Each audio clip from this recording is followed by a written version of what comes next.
very good evening, and thank you so much for making time for This Is the Day, this wonderful Monday evening. My name is Sarah Otieno, and of course, we are here with the one and only Frederick Njiri. How are you, Fred?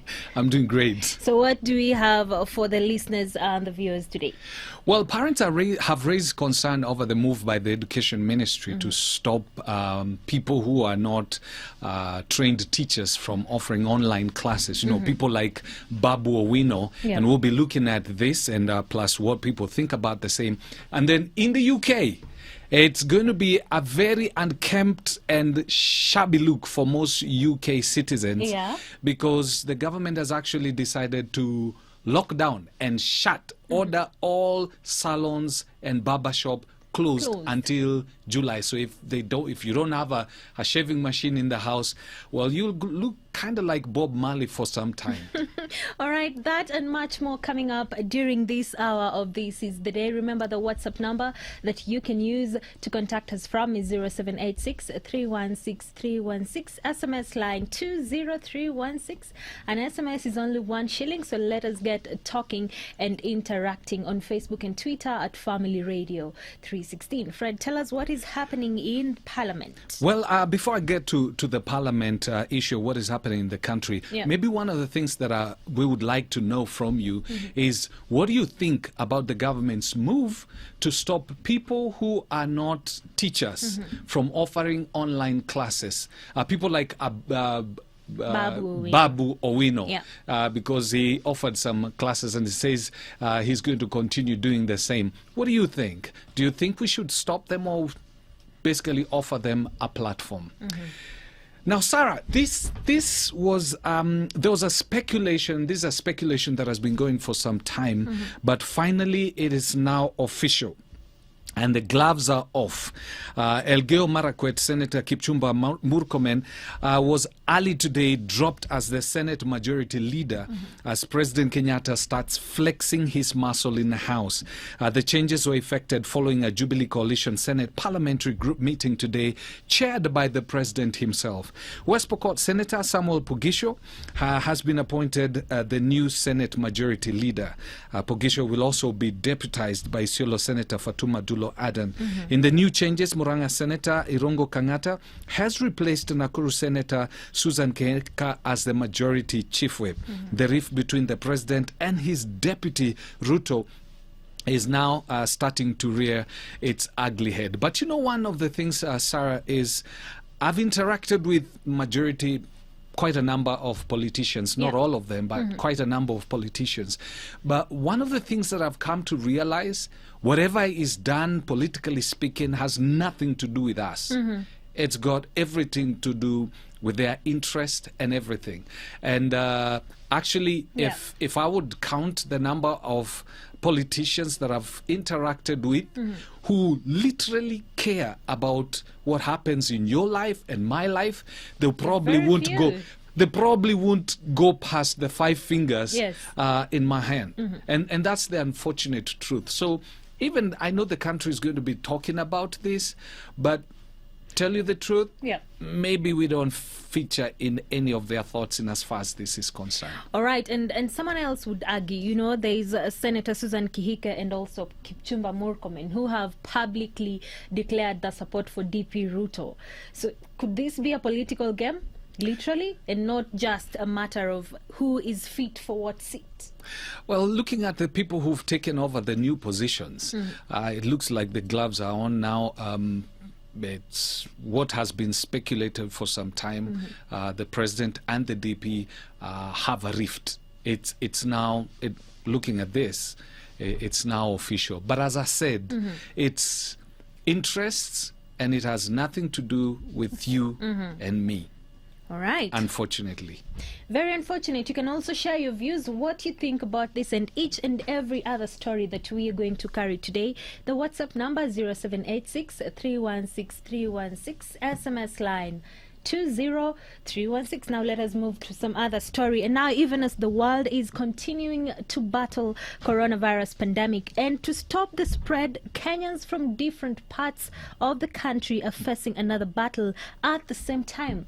That is the heavy rains that are being experienced across the country. Now, the death toll from floods and mudslides across Kenya now stands at 219. And this is according to the Devolution CS Eugene Wamalwa, who revealed this as he toured the western part of Kenya, which is most affected amongst other regions in the country. And he says it is high time we implement long-term solutions to end the perennial problem. Listen in.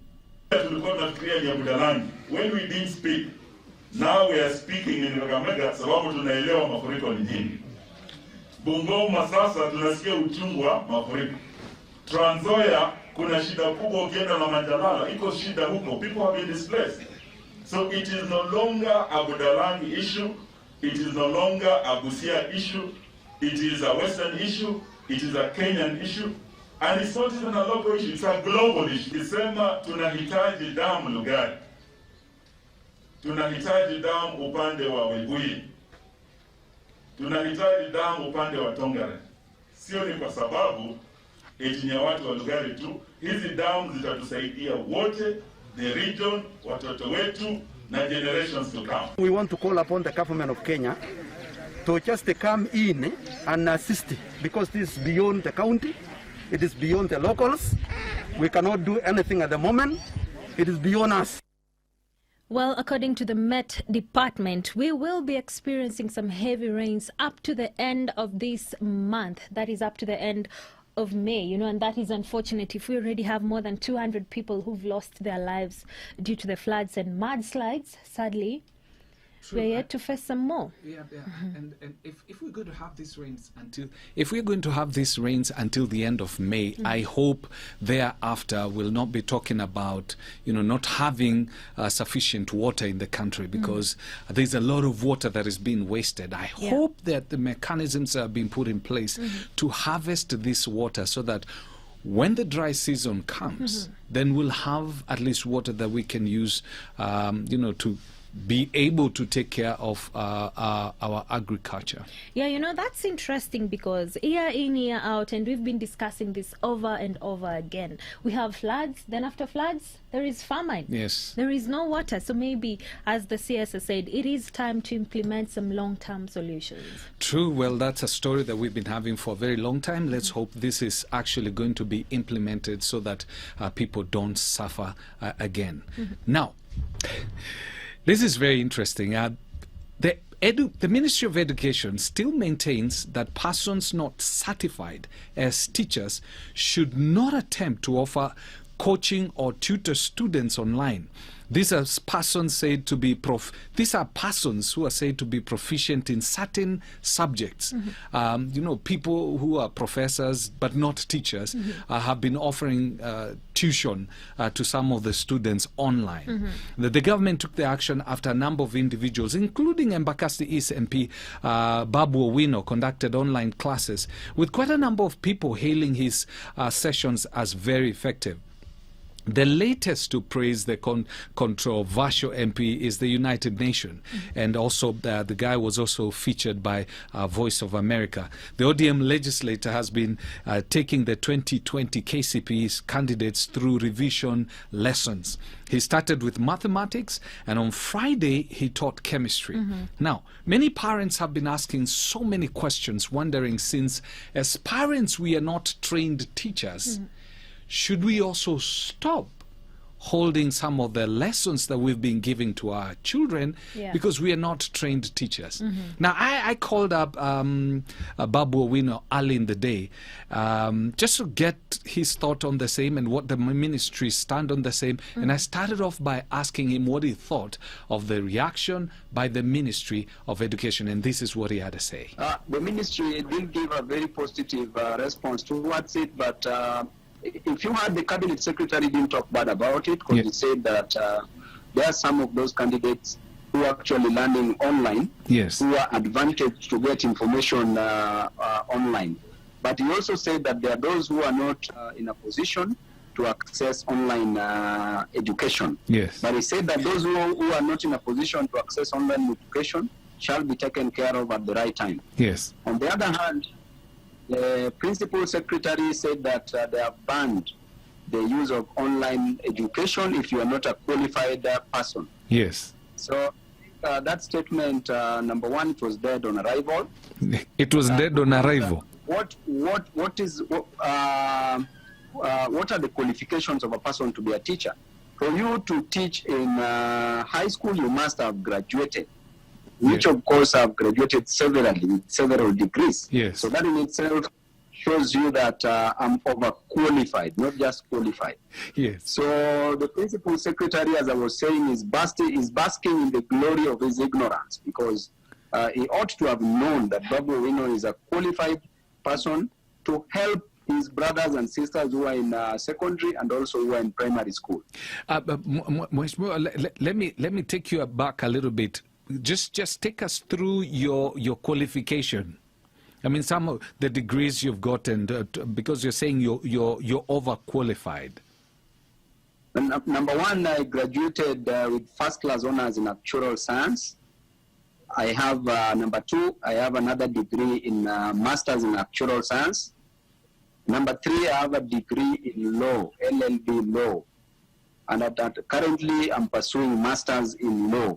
Yeah. And then when Corona goes away, I'll also add masters in political science, and at the same time do masters in international relations. Yes. So those will be four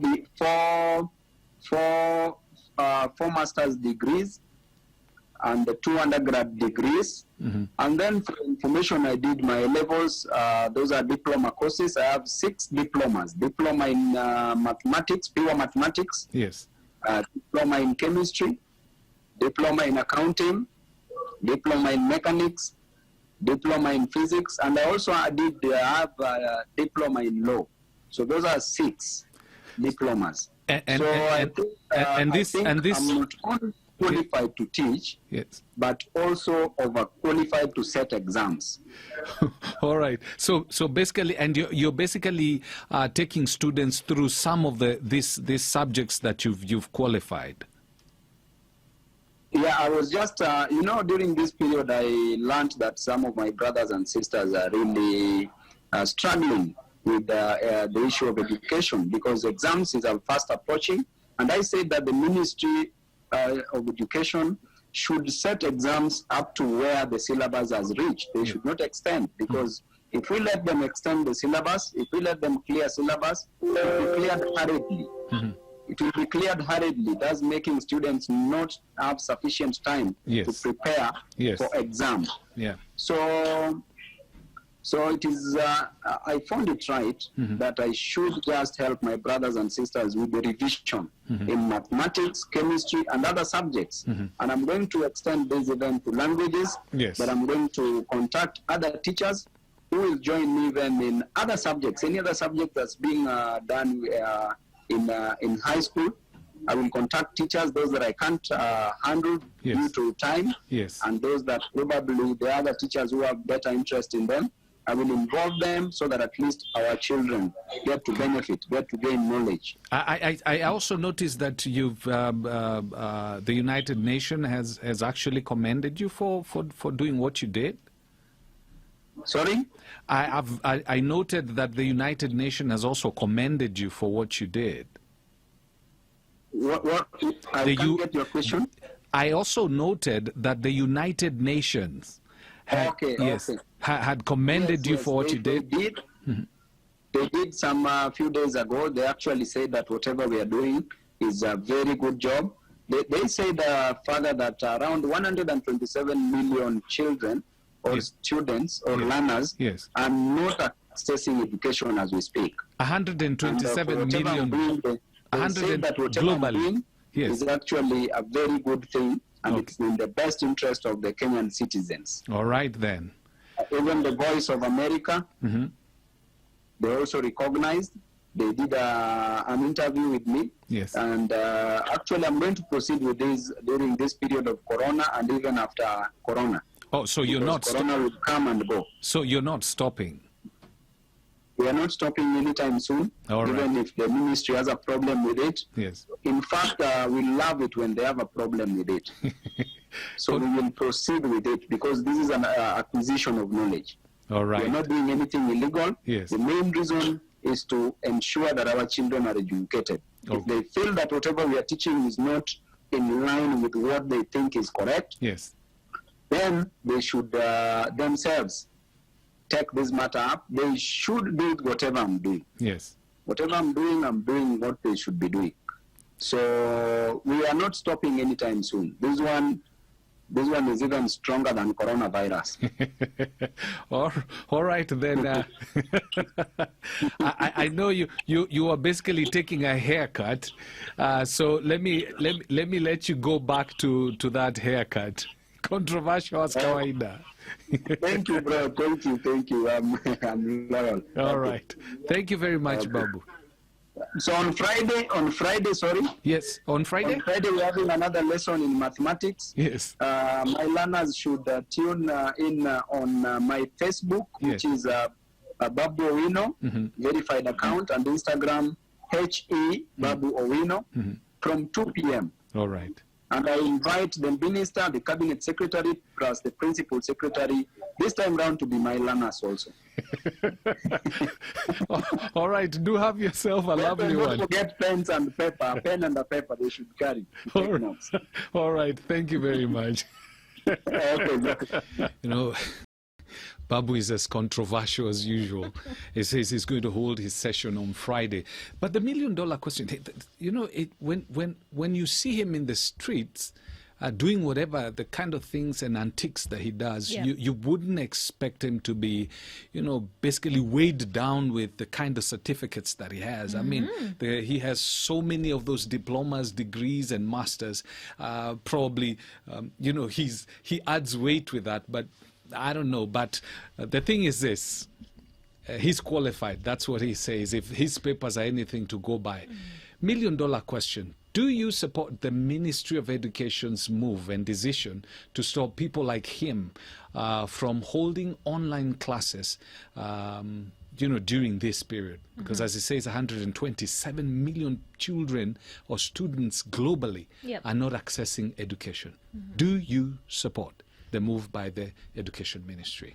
The WhatsApp number 0786 316 316, SMS line 20316. And on that note, we have Joseph from Kiserian, who is Yes. saying people who don't have the teaching practice as a profession Yes. should not be schooling our kids. This is because misinformation is comparatively worse than ignorance. We might end up misguiding students if it is allowed. Thank you so much. We also have Lynette reporting into This Is the Day. Happy New Week indeed. And you're saying, I have made the show part of my stay at home routine. Thank you so much, my friend, for tuning in today. We also have Edward Mushiri, and Edward is tuning in all the way from Meru. And that is really, really interesting. You can always tune in as well. Tuko Live Meru, Pia Nyeri, and that is where we are going places. And thanks to you for being our partner and always supporting Family Media. We do not take that for granted. Ketwa Limuru, thank you so much. You also see Vincent Mulinge watching all the way from Thika. Thank you so much for tuning in today. Join the discussion. Do you think that people who are not qualified should carry along our children when it comes to educating them during this time, including Honorable Babu Owino? Would you allow your child to tune into that class session? This is really interesting. Okay, we have a reaction here from, and it says, Hi Sarah and Jerry, Humphrey here. About the Ministry of Education ban, I believe in the rule of law. Our society got it wrong when we elected leaders who show blatant disregard for the law. No wonder we complain all the time about impunity. What's so wrong with seeking to be on the right side of the law? Okay, now, Sarah, you'll have to help me here with your phone because this is one of those phones that, came with a different technology. There's another one here that says, "Hi, I think it's proper. Yeah. I've taught my siblings and they ended up passing the exams with flying colors." Eugene from Nairobi, and he's saying regarding the discussions on online classes by Babu Owino. Just in case you're wondering what we are talking about, this Dan has sent something here. Yeah. Dan here from San Francisco Bay Area. Interesting topic, Leo. It takes a village to raise and educate our children in the next generation. With that, it's vital to vet the knowledge and credibility of anyone given the great responsibility of teaching at any level. Is this San Francisco Bay in the United States? Oh, yes, or it San is. Francisco Bay in UK, Kisumu? No, it is in the United States. And thank you so much, Dan, for tuning in today. Just in case you're wondering what question we are asking is, would you allow your children to be taught with someone who is not professionally trained? And especially during this time, we've seen cases of Honorable Babu Owino holding online classes, that is chemistry and even mathematics. Yeah, this despite the fact that he has so many degrees, masters, diplomas, and is qualified according to his certificates. He says he's qualified to teach and actually prepare. He's overqualified to prepare the exams. Yes. All right. And now let's move forward to what is happening in our country. And now 700 Kenyans are affected with the coronavirus. And this is from different parts of the country. And as the health CAS, Dr. Rashid Aman, explained during the presser today, 28 more Kenyans have been affected with the virus in the last 24 hours. And now 12 people have been discharged.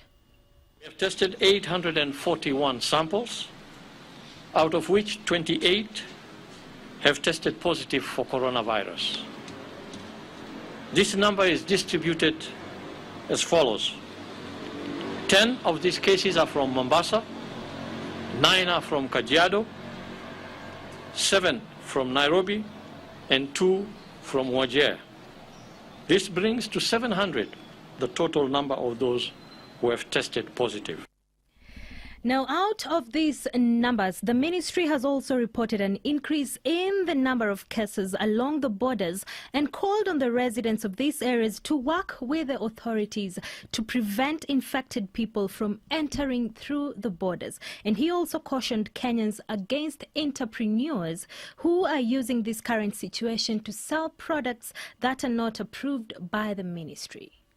We want to encourage you to be your brother's keeper by being vigilant, and when you see people coming across from the other side, you inform the authorities so that if those people can be tested and isolated if necessary, if they turn out to be positive. We need to stop this spread. We need to stop importation of the disease from other areas. So we are urging the communities along those borders to keep a keen eye and to report any movements that they see across the border. We know that in a situation like this, there will be some who want to profiteer from this uncertainty by purveying products and claiming certain advantages to their products. I want to ask Kenyans not to fall for that, and to keep away from some of these claims that may be brought about by people who want to sell products that are not based on any scientific evidence as to their effectiveness against COVID-19. Well, and also in order to ensure that Kenyans have access to correct information about the pandemic, the ministry has established a WhatsApp platform where Kenyans can now get correct information, reliable and also concerning the coronavirus.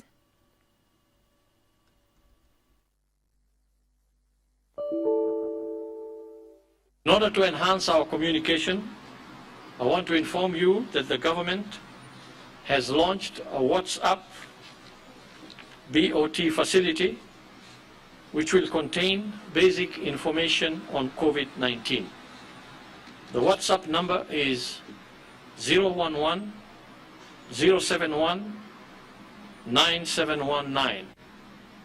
I'll repeat that WhatsApp number. It is 011 0719 719. This platform has an embedded, simple self-diagnostic tool to provide information on COVID-19 as requested. Well, this is following the spread of fake news concerning the pandemic. And Fred, lately we've seen people actually spreading information that is later said to be not true about the pandemic. And also there is the issue of victimization that is also cutting across very different people. It's very true, and it's very sad because, you know, when you start doing this, you take away credibility from a very serious thing that is happening in this country, because COVID-19 is not just affecting the country, it's affecting the entire world, and it has brought down the economy, basically brought to its the economies of the world to their knees, including our own country. And you know, Sarah, I had a very nasty, almost scary experience on Saturday night. Actually, you can say it's Sunday because it was 2 a.m. And it brought this COVID thing very close home in this sense. At 2 a.m., you don't ask me what I was doing up at that time, but I was busy doing my stuff in this. We live in a gated community with apartments and all that, and I'm busy in the sitting room just doing my work. Then my daughter just comes into the sitting room and tells me, "Dad, there's an ambulance outside." That's scary. Now, I thought at first she was joking, and then I went and I pulled the curtains a little bit because, you know, it's at 2 a.m. The place is very well lit, so I looked out and for sure there was an ambulance out there. And I was wondering, wow, man, there's an ambulance actually outside our place. Yes. And then these two ambulance officials just step out of the vehicle, and then they open the back. You know, there's the front doors, and then there's the back side of the ambulance. Yes, they open that, and what I saw them removing was very concerned. I was very concerned because what they did is they came out with you know, this new outfit that they're wearing when, you know, you're dealing with people with corona. They actually put them on at the parking bay, and I'm thinking, oh my goodness, this thing we've been talking about this all this time. Happening. Now it's just outside our home. Yeah. And then they actually went up the staircase of our apartment, and as they're going up, you can hear the footsteps because it's 2 a.m. The entire place is so quiet. Can hear the footsteps then going up, and in my mind a lot of things are going through.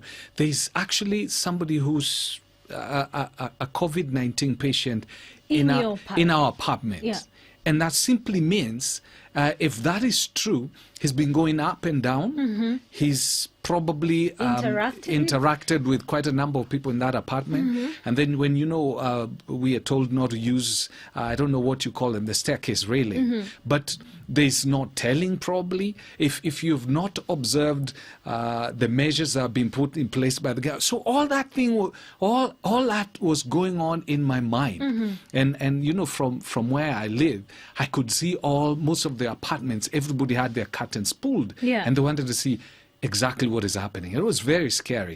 Then after a few minutes, I mean, these guys are coming down the staircase. I can hear them. And when they got to the ambulance, I'm waiting to see, where is this guy? The patient, then maybe? Then one of the officials went on phone, called somebody. You told us it was what?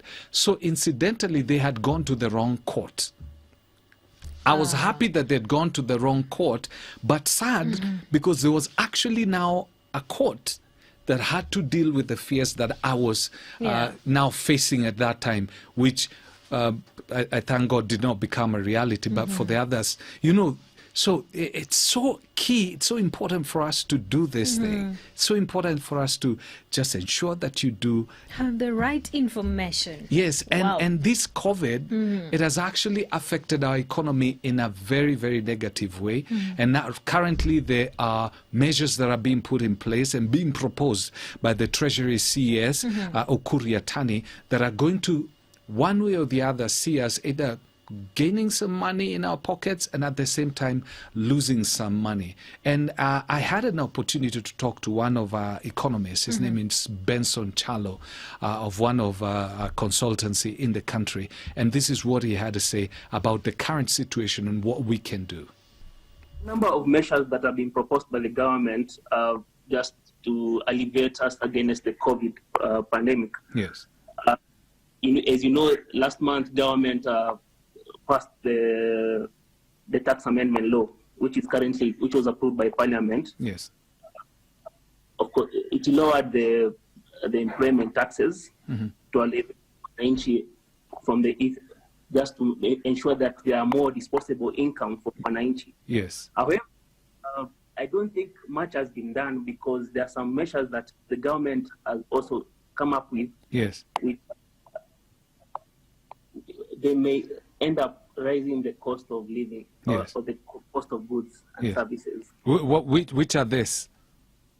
Okay, for instance, I delved into the VAT.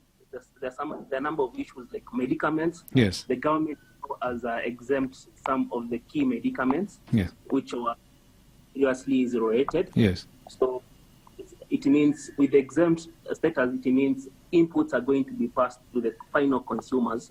So you should expect when next time you go to the pharmacy to buy some of the medicaments, Yes. there will be an increase in price because of the change of the VAT status. Also, the government also had a good intention of lowering the corporation tax rates for companies. Yes. From 30% to 25%.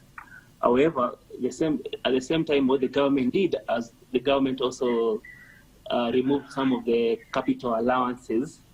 So it means most of these companies will end up being in a tax position in a few, even though the tax rate has been lowered. Yes. Also, a number of items which have been affected for VAT. Yes. When it comes to manufacturing, the government has proposed to increase the cost of plants and machinery, which are currently exempt from import duty. So going forward, we expect them to be VAT about 14%. So it's going to increase the cost of items generally. So basically, we should brace for some tough times ahead? Yes, we should brace for some tough times ahead. What would you advise somebody, lay person like us who probably don't understand how this is good, some of the things, how this is going to affect us? What advice would you give to such an individual? Basically, I want us basically we look at the issues, some of the policies that have been passed by the government. Yes. We look at them in details, try and understand them because yes, there are some few provisions that have the government has proposed to lower taxes, but at the end of the day, I think the government is trying to push for more taxes using other measures that they're coming up with. Okay. So Yes. if you were the Treasury CS at a time Yes. like this, what are some of the measures that you would actually recommend to be put in place? Not just looking at the government because the government needs money, but at the same Yes. time looking to cushion majority of the wananchi who are also going through some very difficult times now. Looking at some of the layoffs that are happening in the industries. Okay, the most important thing, and as the president directed, I think a month ago, Yes. the first thing just to stimulate the economy, the government should look at ensuring that all pending bills are paid as directed. Yes. And we have the issue of VAT refunds. We have a lot of VAT refunds which are stuck in KRA, which if paid today, then will improve the liquidity for most businesses. Yes. Especially waters and the flower farms, which are currently struggling. Yeah. So we can, if this money was released now, it will enable them to stay afloat for a couple of months. Yes. Yeah. All right. Thank you very much, Benson Chalo. At least we'll get back to you later on so that we can get better understanding of some of the proposals that are being made. But before I let you go, is this a done deal, or it still has to go to Parliament? For the Tax Amendment Act, that is a done deal because that was already been approved and assented by the President. Yes. For the measures that are currently proposed in the Finance Bill, they still have to go through Parliament, and there is also, this week, the Parliament is inviting for public participation. Yes. And then it goes back for second reading and then for the assent. I think for the Finance Bill, we still have some debates or some amendments to be done before it is approved. Now, since they're asking for public participation, by any chance, would you know how people can basically be able to send their comments and their thoughts? The clerk of the National Assembly has already invited, I think through the dailies on Saturday. Yes. They've already invited the public to send their views, their proposals. Yes. By Thursday this week. Yes. So I think people should just give their views before before Thursday, so that at least the Parliament can consider them in their debates. Okay, thank you very, very much, Benson. Yes. Let's see how this plays out. Oh, thank you very much. That's Benson Chalo from Stratton Consultancy, basically telling us exactly what is happening in this country economically. By the way, remember, you can send and we need to participate basically by sending our thoughts and our proposals to the clerk of the National Assembly, so that your views can be considered when the government is the debate comes on the floor of the House, in as far as the measures that are being proposed by the government, to bridge or raise taxes, because that is happening right now. And thank you so much for tuning in to This Is the Day. We are live on Family TV, also live on Family Radio. Remember, and we have talked about the application, the Family Media app, and that is found on Google Play Store and also on Apple Store. And that goes out to one Sally from Rongai, who has asked us to repeat about the app. It's Family Media. That's the name of the application, found on Google Play Store and also on Apple Store. So we are all over. You do not have an excuse not to tune in. And Fred, yes, we asked about the question earlier, and we have Pastor Simon Kantai from Lodwar texting in a very lengthy explanation. He's saying, happy to join you once again in contributing bit by bit, starting with the non-teachers offering online. Is that, well, personally, my take may look different, but the truth be told, unless you feel the pain of our students and what they're experiencing right now, one cannot be in a position to offer the services. But where is the problem if one has the potential and the concept to offer or help in giving out? After schools were closed, we were used to being told as parents to assist our children in doing their assignment. Does it mean there is a difference between then and now? And what's the essence here? Secondly, as per what's happening right now in the government and in the country as a whole, it's only God who knows what is going on in the hearts of many, since we are shocked to see that Jubilee can easily play off DP William Ruto like that. But truth be told, William will carry the day, because I see sympathy in many towards him, unless otherwise. Well, you're tongue-tied on. Tongue-tied is the one. Yeah. It's one of those things. It's too early. as I said earlier, it's currently we have how many months or years to go before We still have a 2022? couple of them. Yeah, so it's way too early to say how this will go. He may carry the day, he may not carry the day, but it'll be interesting to see how it's going to play out. All right. Yeah. We also have Wangoi who is saying, from Babu's argument, anyone with papers that is diploma or degree is qualified to teach. One question for him: does he know the current syllabus? Things are changing a lot since I was in school during formulae and how teaching is done. However much I'm good in subject, I wouldn't say I'm qualified to teach. That is Wangoi, and she's totally disagreeing with what is going around and people just offering their services. Well, she's got a very good point there. She's got a very good point, because case in point, somebody like me, when we went to school, we were being told, it's A, B, C, D. Yeah. Now when I talk to my kids, it's A, Ba. Abu Kud. Yes, Someone now. said Abu Kudu. Yes, now Yeah. if you're telling me to go teach my kid, I'll be telling them A, B, C, D, and they're wondering, what in the world are you talking about, Daddy? Yeah. That is archaic. So she has a point there. And so, one of the things we had asked is if you support the Ministry of Education's decision to stop people who are not trained teachers, irrespective of whether they are qualified in whichever subject it is that they're teaching, Yeah. from holding online classes. This is like what Babu Owino was doing. Talking about holding or doing things and you're not qualified to do, with the haircuts. Now, in the UK, guys will not be getting a haircut for a while, because the Foreign Secretary, Dominic Raab, now says that you will not be able to visit or dine in a restaurant until the 4th of July. That's the earliest.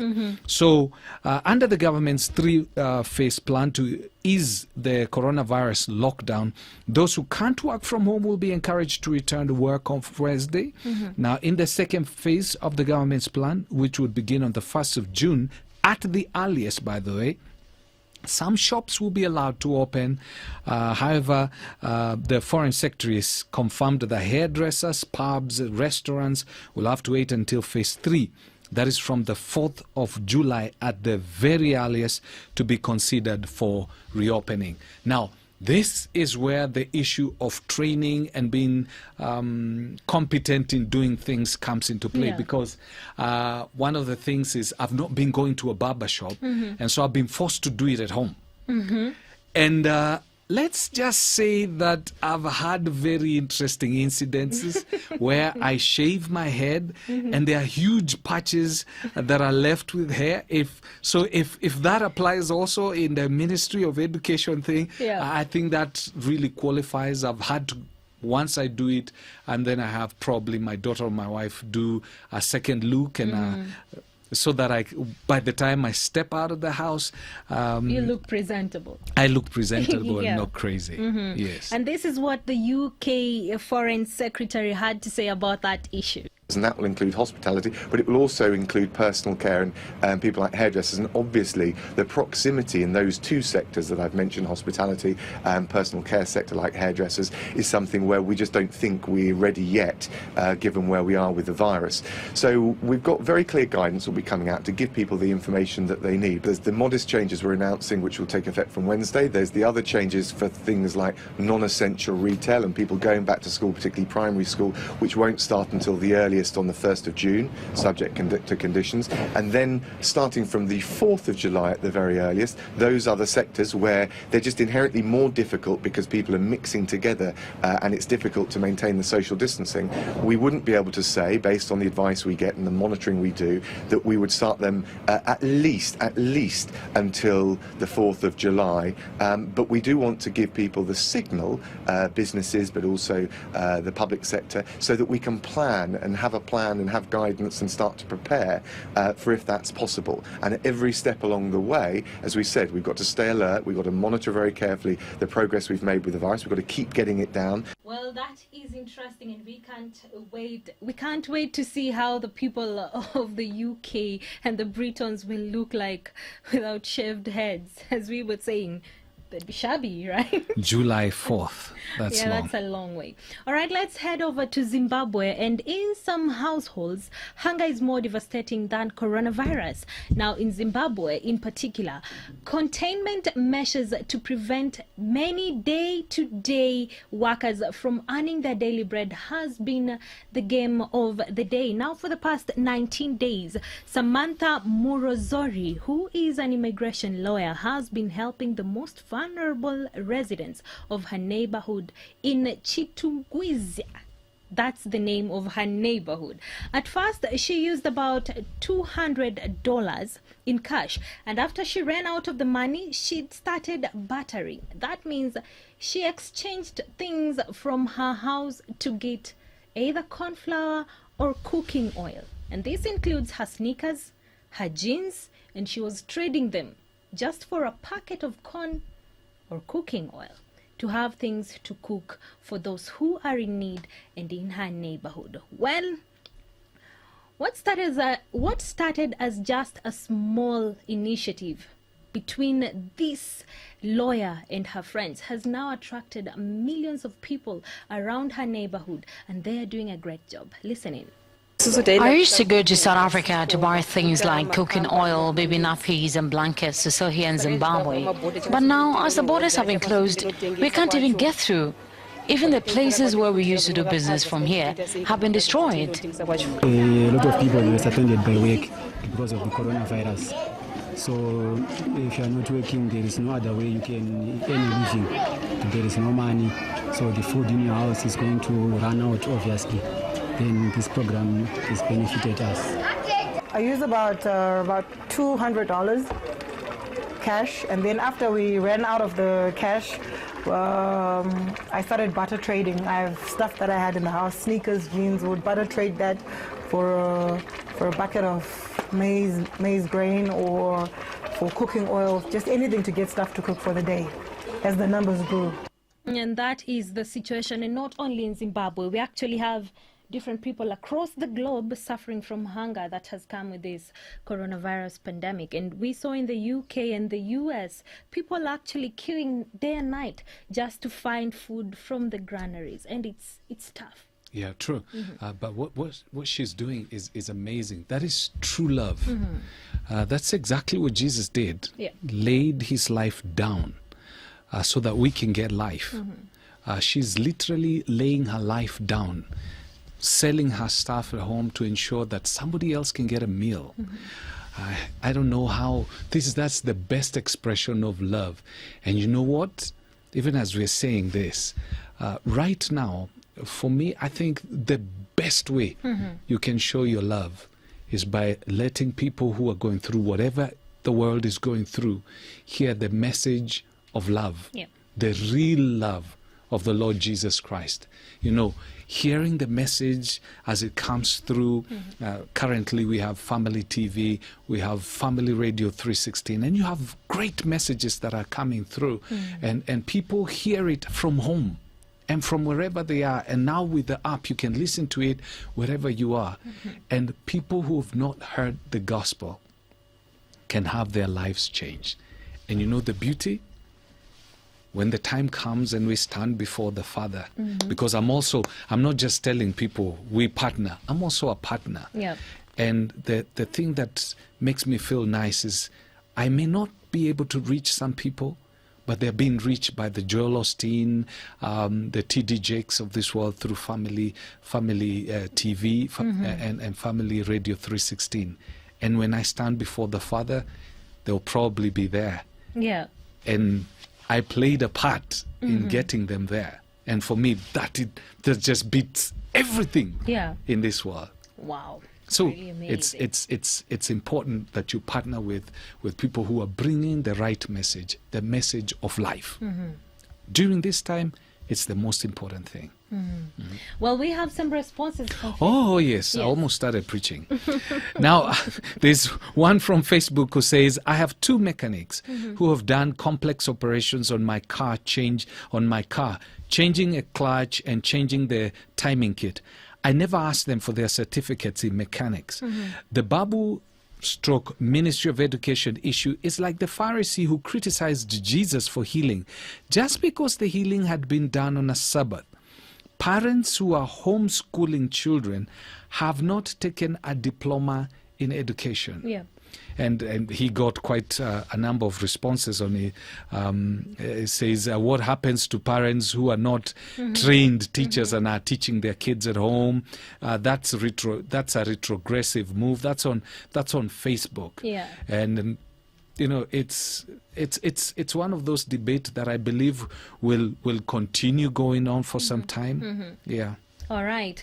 Well, we have to wind this up. But clearly, we have people who are in support and those who are against the move by the Ministry of Education. So let's wait and see where this ends. But for now, we have to wind up. Thank you so much for tuning in to This Is The Day. I am Sarah Otieno. And I'm Frederick Njiri. For this and more of our shows, log on to www.familymediaonline.com to enjoy a wide variety of programs from current affairs to testimonials and features, pastoral and inspirational shows, kids entertainment, and so much more. Also stream live on www.familymedia.tv.